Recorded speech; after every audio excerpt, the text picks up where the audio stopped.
लिहाजा मेरा मानना है कि इस देश में एक और बड़ा झूठ बोला गया है कि जितने बेचारे हमारे भाई वर्दी में खड़े हैं, इनके बारे में जानते हैं आप लोग? कभी इनके बारे में सोचा आपने? ये कौन है? ये कौन लोग हैं? ये जापान से आए हैं, अमेरिका से आए हैं क्या?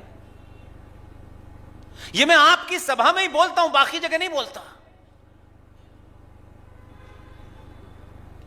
इतने लंबे कालखंड के बाद आपके इस देश के सनातनी और पागल जहादियों के बीच में आखिरी लाइन बची है। ये आखिरी लाइन है। पागल कुत्ते अगर इनके ऊपर ईंट, तेजाब और जलते गोले फेंक रहे हों तो कम से कम आप तो मत फेंको। आप भी इन्हीं के ऊपर पत्थर चलाते हो। ये सरकार की नौकरी करते हैं भाई। इस वर्दी ने इनको कुछ नियमों में बांध दिया है और इस सभा में बैठे किसी ना किसी का भाई, किसी का पति, किसी का पिता होगा। इसलिए यह आखिरी लाइन जो बची है ना, इस लाइन के ऊपर जब भी कोई घटना घट जाए, इस सभागार में बैठा हुआ एक एक सनातनी इस बात का ध्यान रखे, कितना भी रोष इनके प्रति हो, क्योंकि इनके कुछ अपनी मर्जी से नहीं कर रहे हैं। कम से कम सनातनी इनके ऊपर किसी भी स्थिति में पत्थर न फेंके, क्योंकि शाम को जब ये वर्दी उतार के जाएंगे तो किसी शर्मा जी, किसी ठाकुर साहब के बेटे या बेटी होंगे। पूरे देश में ये मुहिम नहीं कह रहा हूं, ये सच्चाई बता रहा हूं। आपको होली आएगी, दिवाली आएगी, आप अपनी संपन्नता के हिसाब से, अपने रुतबे के हिसाब से 5 गाड़ियां, 15 कमरे का मकान, बहुत बड़े साहब हैं, डिस्ट्रिक्ट मजिस्ट्रेट साहब को मिठाई देने क्यों जाना है? डीएम के यहां जाएंगे तो सबसे महंगी मिठाई लेके जाएंगे। क्या मतलब है इसका?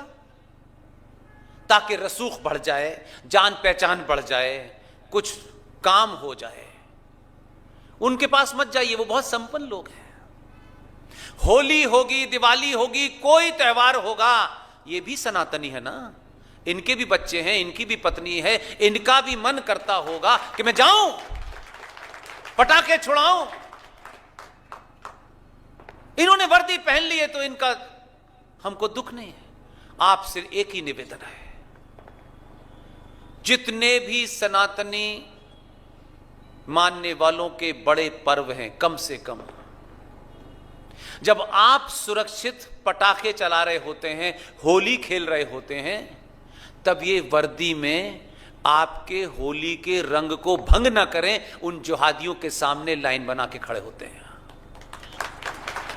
इनके घर में भी दिवाली हो, इनके घर में भी होली हो, इनका बच्चा भी ये पूछे कि हर होली पे मेरे पिताजी कहां चले जाते हैं, उस पिता की कमी को कम से कम करने के लिए आप सामूहिक तौर पे ऐसे फेस्टिवलों पर खूब मिठाई बनवाइए। और जितने भी शहर में पुलिस वाले आपके बीच में रहते हैं, जब वो आपकी शहर में सुरक्षा कवच बन के खड़ा हो, उसके घर जाके मिठाई दे के आइएगा कि तुम्हारा पिता वहां है, तुम्हारे साथ हम दिवाली मनाने आए हैं। इस भाव को जगाइए।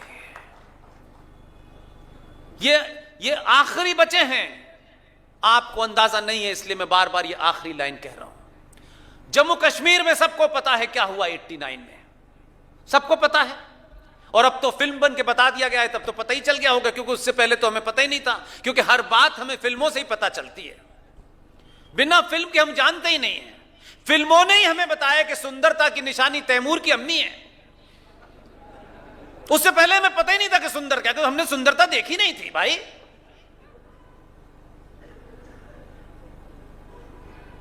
इसलिए कुछ कुछ बातें आपके पास हैं, समय इतना सा भी नहीं है आपके पास।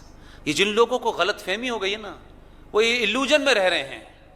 कश्मीर में हो चुका है, भारत की रियल पिक्चर कोई आपके सामने नहीं रखेगा, क्योंकि उसे जब यहां से बोलना है तो कुछ ना कुछ आपसे लेना है। मुझे कुछ भी नहीं चाहिए, आप आ गए हैं, इससे बड़ी मेरे लिए कोई चीज ही नहीं है। इसलिए मैं कुछ आपसे लेने नहीं आया हूं। इस सफर में कुछ इसलिए बताने आया हूं कि मुझे लगता है मैं कह सकता हूं, मेरी बात पे शायद आप सुनना चाहते हैं, इसलिए मैं आपको कुछ बताने आया हूं और कुछ नहीं करना। मेरी बातों को जाइएगा, रीचेक करिएगा, रिकन्फर्म कीजिएगा, और कंफर्म जिस दिन हो जाए फिर उससे बदलिएगा मत। बहुत कम समय है। ये सत्ताएं, ये संसद, ये जुडिशरी कहीं नहीं है। कश्मीर में जब दुनिया का सबसे बड़ा नरसंहार हुआ, जिन लोगों ने हमारी बहन बेटियों के साथ बलात्कार किया, जिस एक बहन गिरजा टिक्कू के उसके साथियों से बचकर के वो जम्मू चली गई, ये किस्सा आप नहीं जानते, उसके परिवार के लोग हैं। उस कश्मीर से बहुत पास में मेरा संबंध रहा है लंबे समय तक। आज भी जो भी बड़े बड़े एक्टिविस्ट हैं उनके साथ मैं चीजों को पता रखता हूं। कश्मीर का नाम मतलब जानते हैं कश्मीर क्या है? कश्मीर का मतलब कश्यप ऋषि की धरती। कश्यप ऋषि की धरती, जहां पंचतंत्र की कहानियां लिखी गईं, जहां ज्ञान की धारा थी, महाज्ञानी थे, संपन्न थे। उस संपन्नता ने और ज्ञान ने इतने लंबे कालखंड के बाद पागल कुत्तों को नहीं बदल पाए, और जो पड़ोसी थे जिनके साथ गुश्ताबा खा रहे थे, जिनका घर में आना जाना था, उन्हीं ने हत्याएं की। एक बहन, उसके साथी, वो कैसे वहां से रात में भागी। आधे कपड़े ऊपर के थे, आधे कपड़े नीचे के थे, जान बचा करके भाग गई वहां से। लेकिन कभी कभी आदमी कई सौ चीज समय से सुनते सुनते सुनते उसके दिमाग में बैठ जाता है, तो बड़ी आसानी से जाता नहीं है। जिन साथियों के साथ काम करती थी, उन्होंने कई महीने बाद फोन किया, उन्होंने कहा यहां कुछ लोगों ने पागलपन किया हो, तुम वापस आ जाओ, यहां सब ठीक ठाक है, तुम्हें कुछ नहीं होगा। उसकी कई महीने की सैलरी भी थी। उसके डीएनए में वो विश्वास, वो भाव था। वो वापस आ गई। ये कहानी नहीं सुनी आपने, मैं उस परिवार से मिला हुआ हूं। उनके कहने से वो वापस जम्मू श्रीनगर आ गई लौट करके। उसके 18 वो जो दोस्त थे, रात का भोजन किया, फिर 18 लोगों ने उसके साथ सामूहिक बलात्कार किया। उसके वही साथी जो उसको बुला रहे थे, और उस बलात्कार करने के बाद लकड़ी काटने की आरा मशीन पे उसके 18 टुकड़े कर दिए। इस कश्मीर की इन भयावह कहानियों को आप नहीं सुन पाए? अमेरिका में कौन सा फैशन है, फ्रांस में कौन सी यूनिवर्सिटी है, कहां हाई पैकेज पे बेटा भेजना है, ये आपको पता है? आपके अपने देश में कश्मीर में इतना बड़ा जेनोसाइड हिंदुओं का हुआ, आपको नहीं पता चला, क्योंकि आपका स्वार्थ कुछ और है।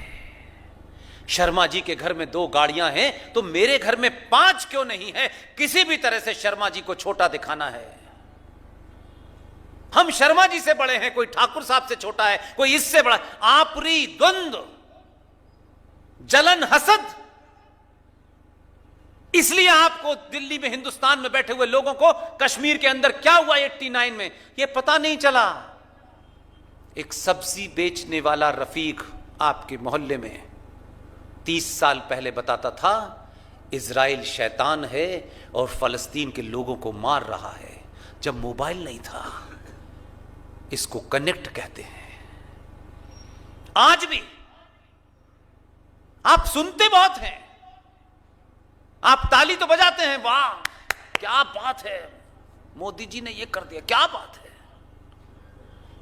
बिस्तर पे सोते सोते टीवी देखकर ताली बजाने से और खुश होने से राष्ट्र नहीं बदलता। आपका शत्रु इस देश के विधि विधान के साथ चुनाव भी लड़ती है, वो 4-4 बार मुख्यमंत्री भी रह चुकी है, तब भी अंतर्राष्ट्रीय घोषित हमास द्वारा इजराइल के 25 से 30 पर्यटकों की हत्या करने वालों का समर्थन करती है और शर्माती नहीं है, और टेलीविजन में दिखाया जाता है। और इजराइल, आप कितने हैं पूरे देश में, आपके भारत सरकार के रिकॉर्ड निकाल कर देखा जाए तो आज आप 140 करोड़ है, जिसमें सनातनी हिंदू के बारे में बताया जाता है कि कोई 80-85 करोड़ बताया जाता है। यह भीड़ है, भीड़ कभी राष्ट्र नहीं बनाती, न राष्ट्र बचाती। इजराइल की टोटल जनसंख्या 95 लाख है, 1 करोड़ भी नहीं है। उस 95 लाख लोगों की विल देखिए, 1948 में इजराइल बना है। 95 लाख लोगों ने हमास के हरामियों को चौराहे चौराहे मारा है घुस के, और वो मारता है, दुनिया बहादुर के साथ खड़ी होती है, पूरा विश्व उसके साथ खड़ा है। लेकिन आप इजराइल से कुछ नहीं सीखेंगे, हमें क्यों सीखना है? आप बहादुर के साथ कभी नहीं खड़े हुए। यह विडंबना है सनातनी हिंदू समाज की। हमने हमेशा चाटुकार मक्कार दलालों को अपना हीरो बनाया, इसलिए ना आप अंतर्राष्ट्रीय स्तर पर हीरो को चुनते हैं। लगता है अरे भाईजान के साथ चवन्नी का बिजनेस हमारा खराब ना हो जाए। भाईजान को आपकी चिंता नहीं है, इसलिए भारत की प्रदेश में अगर आप देखें तो आप सावरकर के साथ नहीं खड़े हुए। सावरकर के लिए लड़ाई नहीं लड़ी आपने, आप सुभाष के साथ नहीं खड़े हुए, आप पटेल के साथ नहीं खड़े हुए। एक चाटुकार जिनके नाम के आगे पंडित लगाए, वो कहां पंडित हुए पता नहीं मुझे, जो अपनी बायोग्राफी में लिखते हैं, ये मैं नहीं कह रहा, ये उनके शब्द हैं, अपनी किताब में लिखते हैं by accident I am a Hindu. ये एक्सीडेंट कहां हुआ ये भी नहीं बता रहे। जिनको अपने हिंदू पैदा होने पे एक्सीडेंट कहना पड़ रहा हो, क्या क्या नरेटिव बना है इस देश के अंदर भाई। जो आदमी बेईमानी से अपनी पार्टी का अध्यक्ष नहीं बन पा रहा था, इसलिए मेरे जिस सभ्यता से आता हूं उसमें एक ही बात सिखाई गई है, रिक्शे वाला भी उम्र से बड़ा है, वो घर में पोछा लगाने वाली भी अगर उम्र से बड़ी है तो उससे आदर से बात करना। लेकिन यह समाज पैसा, रुतबा, नेताजी पे 5 बलात्कार के केस चल रहे हैं, 15 डकैती के केस चल रहे हैं, लेकिन उनके पैर जरूर छूना, क्योंकि वो पद से बड़े हैं। हमने जब समाज को पद से बड़ा बना दिया, उसी दिन हम समाप्त हो गए। हम उस गरीब ब्राह्मण के पैर नहीं छुएंगे कि तमाम सब कुछ होने के बाद वो झोला लेकर के पूजा कराने जाता है, वो कैसे रहता है कैसे नहीं करता है, लेकिन वो गंदी सी अपनी धोती पहने हुए पूजा पाठ करा रहा है, आपसे कहता है जो आपका मर्ज चाहे वो दे दीजिए। लेकिन पंडित जी को आपको 100 रुपए देने में कई बार सोचते हैं, लेकिन सब्जी वाला कहता है 200 रुपए किलो है तो 200 किलो की लौकी भी खरीद लेते हैं।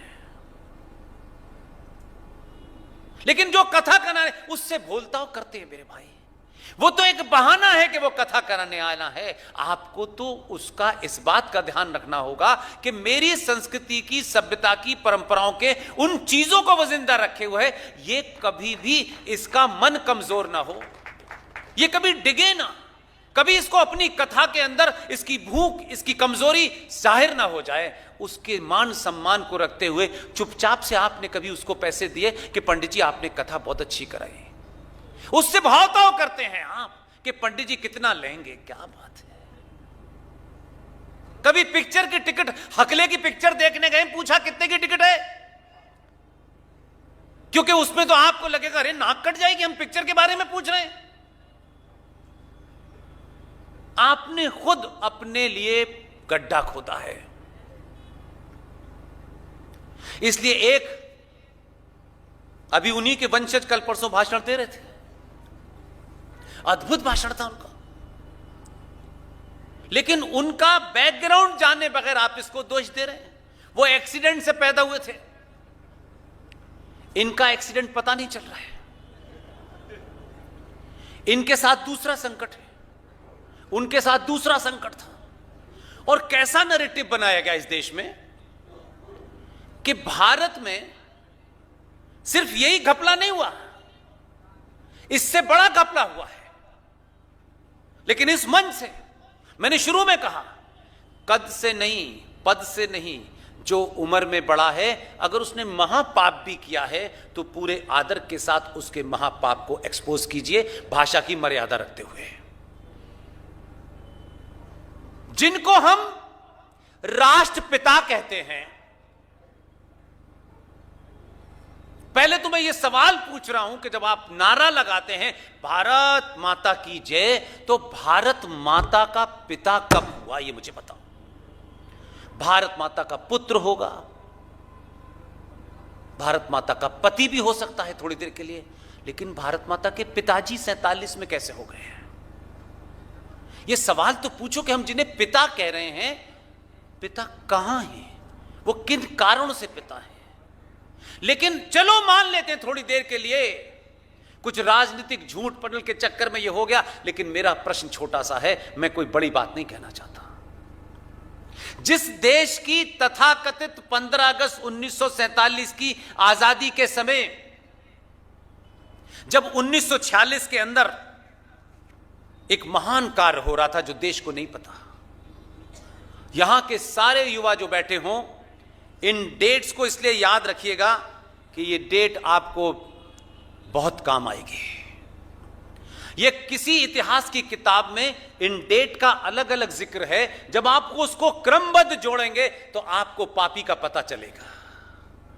हमारी दुर्दशा का पता जब ही चलेगा जब उन घटनाओं को उस क्रमबद्ध देखेंगे।